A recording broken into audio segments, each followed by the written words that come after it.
Hello everyone, very good morning. இன்றைக்கி morning breakfast afternoon lunch பார்க்கலாங்க. இன்றைக்கி லஞ்சுக்கு வந்து டொமேட்டோ ரைஸ் தாங்க பண்ணியிருந்தேன். எங்கள் வீட்டில் என்னமோ இந்த டொமேட்டோ ரைஸ் பண்ணும்போதெல்லாம் அப்பாவுக்கும் பொண்ணுக்கும் ஒரு ஆர்கியூமெண்ட் நடக்குங்க. இவங்க பண்ணுற ஆர்கியூமெண்ட்டில் நம்ம எப்படி தக்காளி சாப்பாடை வைக்கிறதுன்ட்டு ஒரே குளறுபடி தாங்க.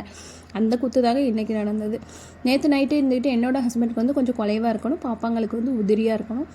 என்னோடய ஹஸ்பண்ட் சொல்லுவாங்க கொஞ்சம் குலைவாக வச்சுருன்னு சொன்னாங்க. பாப்பா இருந்துக்கிட்டு யாராவது பொங்கல் மாதிரி தக்காளி சாப்பாடை சாப்பிடுவாங்களாப்பா அப்படின்னு சொல்லிக்கிட்டு இருந்தாங்க. காலையில் நான் வைக்கும் போது இவங்க 2 பேர் சொன்னது தான் மைண்டுக்கு வரும். அந்த டைமில் நம்ம தாளிக்கும் போது ஒரு சில குளறுபடி நம்மளுக்கே நடந்துடும். இவங்க இப்படி சொன்னாங்க, இப்படி வரணும், அப்படி வரணும்னு நினச்சி நம்ம வைப்போம். இந்த மாதிரி தாங்க நான் இன்றைக்கி தக்காளி சாப்பாடு பண்ணேன். அது எப்படியோ ஒரு விதத்தில் வந்துருச்சுங்க. உங்கள் வீட்டில் இந்த மாதிரி குளறுபடியெல்லாம் நடக்குமா அப்படிங்கிறத எனக்கு கமெண்ட் பாக்ஸில் கமெண்ட் பண்ணுங்க.